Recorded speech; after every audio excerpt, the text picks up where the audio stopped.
Hello students and welcome. This will probably be the last video we do for section 3.4. So we're going to do a few more problems from the homework in this section. So let's go ahead and take a look. So this is question 5. And question 5 says an archaeology club has 42 members. How many different ways can the club select a president, vice president, treasurer, and secretary? So we have 42 members all together, and we are attempting to fill 4 leadership positions. So a good question to ask is, right, does it matter in which the order the members are selected to serve on these leadership positions? Okay, so take a moment to think about that. Right, does the order in which you select the 4 people to serve on the leadership positions actually matter? Because if it does, then this is a permutations problem. If not, then it's a combinations problem. Okay, so I've mapped out the problem here, right? So you have the 4 leadership positions: president, vice president, secretary, treasurer. So let's say that person A is the president, person B is the vice president, person C would be the secretary, and then person D would be the treasurer. Okay, is that different from, let's say, president or person D being president? Okay, person A being the vice president. Okay, person B as the secretary, and then person C as the treasurer. So actually the answer is yes, right? So even if we select the same people to serve on the leadership positions, right? And let's say we switch the order in which the people serve, right? So for example, so instead of person A being the president, person D is the president, right? That's actually different than person A being the president. Likewise, that's different than person B being vice president when person A is vice president. So this is actually a combinations problem. Okay, so we have that n is equal to 42. Because we're filling 4 leadership positions, r is equal to 4. Okay, so on your calculator, all right, we can do 42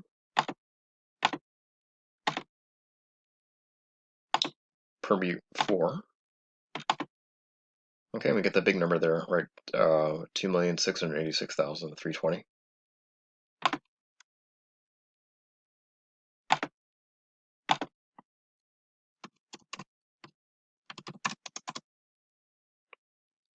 Okay, so there are that many ways to select 4 members from the club to serve on the leadership positions. And remember, you can solve this question just by using the fundamental counting principle. So remember, the permutations formula is just an extension of the fundamental counting principle. Okay, so for example, we have 42 ways to select the president. Okay, 41 ways to select the vice president. So once we select the president, we have 41 more members to select from. Okay, about 40 more members to serve as the secretary. And once we fill those first 3 positions, right, we now have 39 more people to choose from to be the treasurer. Okay, so multiplying those 4 numbers together will give you the exact same answer, but this time you're using the fundamental counting principles. So 42 ways for the president, 41 for vice president, and so on. Okay, let's go ahead and try another example.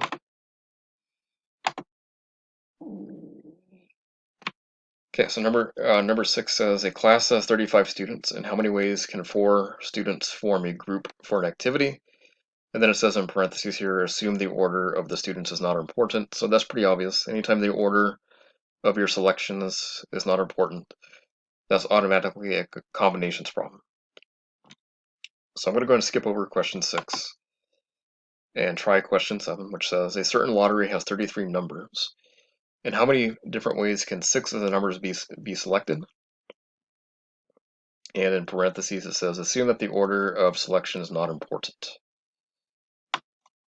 So at this point, you should be familiar with, okay, what is a combinations problem and what is a permutations problem? Okay, so anytime it tells you that the order is not important, that's automatically a combinations problem. Okay, so we have n equal to 33 and r equal to 6. So on our calculators, we're going to type in the n value first. Okay, followed by the combinations function. Okay, so to know that the order in which we select the numbers is not important, that's why it's combinations, and then followed by the r value, which is 6, because we're only selecting 6 of the numbers.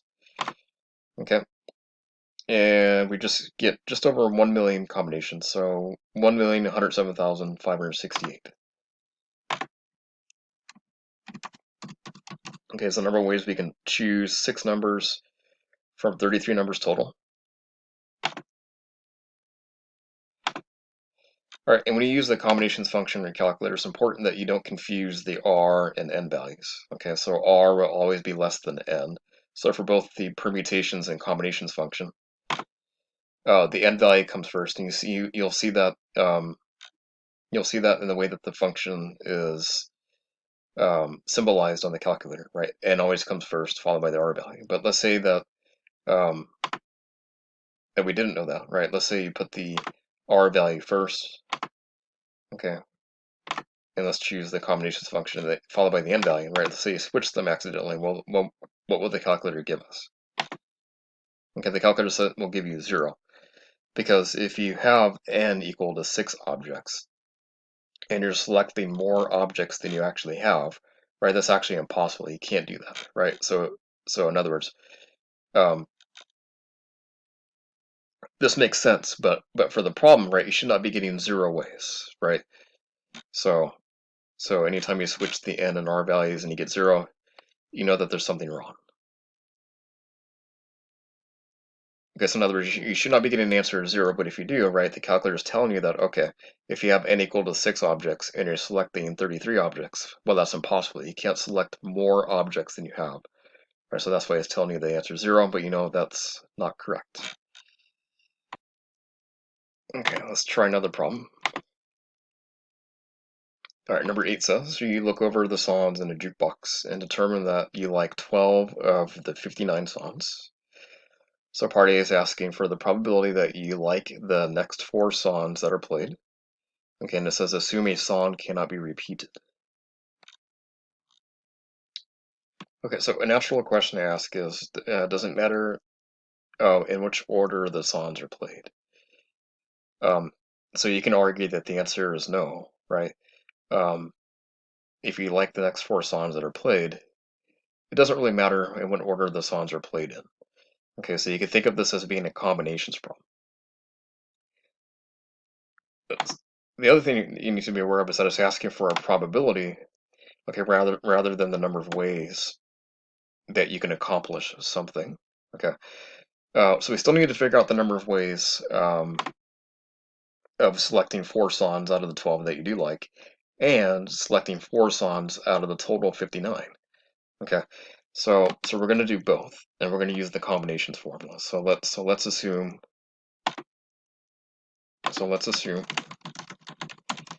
Okay, the order in which the songs are played does not matter, so we can use the combinations formula. Okay, and that may not give us the right answer, but let's experiment with this, right? Let's see what happens, right? If that's the case, right? If this is really a combinations question.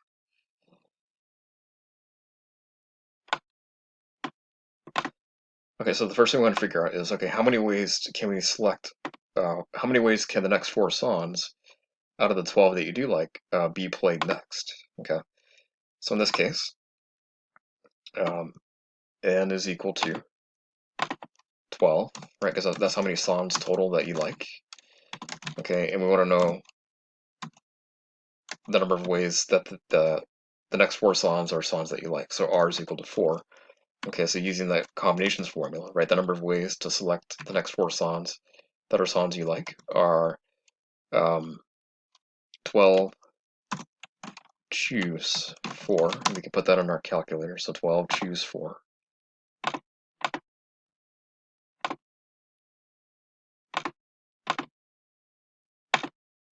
Okay, we get 495. So the 495 ways where the next 4 songs are songs that you like. Now, on the other hand, right, how many total ways can you select the next 4 songs? So in this case, we're looking at the larger set of songs, which is 59. Okay, so there are 59 songs altogether. All right, including the ones you like and don't like. All right, and we're selecting just 4 of them. Okay, so in other words, the next 4 songs don't have to be ones that you like. They can be in a combination of songs you like and don't like. So that's why we're figuring out the number of ways to select 4 from the 59. Okay, so that would be 59, choose 4 on our calculators.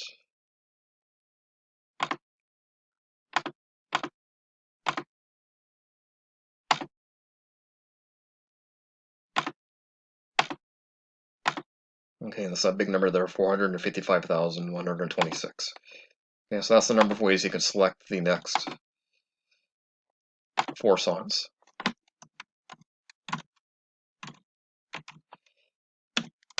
Okay, so think about how we're going to get the probability. Okay, so what do we do with these 2 numbers now? So remember, a probability is always a number between 0 and 1. Okay, so you're never going to see probabilities that are negative, and you definitely won't see probabilities that are larger than 1. So let's say you start by taking the bigger number and dividing it by the smaller number. Okay, that's not how you do it, but let's just see what happens, right? Let's see if the number we get is going to make sense as a probability. Okay, so if we do that, take the large number divided by this smaller one, okay, we definitely get a number that's larger than 1, right? We get a number that's equal to 1,000. Okay, so we know that probabilities cannot be larger than 1, so we know that's not the correct answer. Okay, so get the probability that the next 4 songs are songs that you like, right? Right, you take the number of ways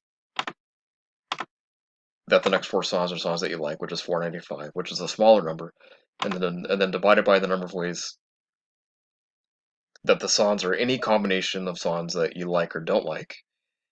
Okay, which is a larger number, so 495 divided by 455, so that'd be 455,000, sorry, so 455,126. Okay, so divide that by 455, 126. Okay, and our probability is that number there, so 0.001. Okay, so we're going to round that to 3 decimal places, so 0.001.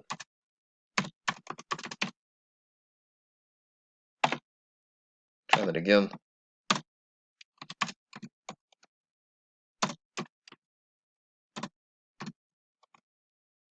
Okay, it says it's correct. Okay, so part B is asking for the probability that you do not like any of the next 4 songs. Okay, so now we're looking at part B.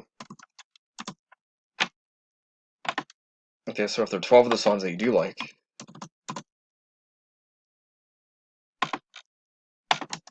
right, how many songs are there that you don't like, right? So 59 minus 12.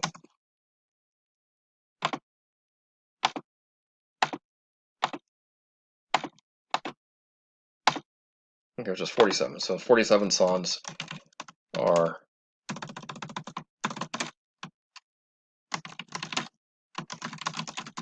songs you do not like. Okay, but it's the same reasoning here, right? So we find the number of ways that we can select songs from among the songs you don't like. So 47, choose 4. Okay, and we're going to divide that by the total number of ways of choosing any combination of songs that you like or don't like.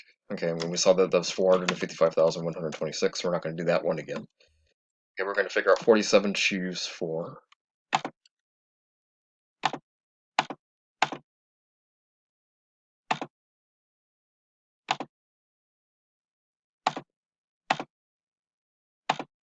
Okay, it's a slightly larger number because you have a large number of songs that you're selecting from, larger number of songs you don't like. So it's 178,365. All right, and we're going to divide that number by 455,126. So that number doesn't change. Okay, and our probability as a decimal between 0 and 1 is 0.3919 or 392, so 0.392. All right, and we answered this question correctly. Thank you for watching.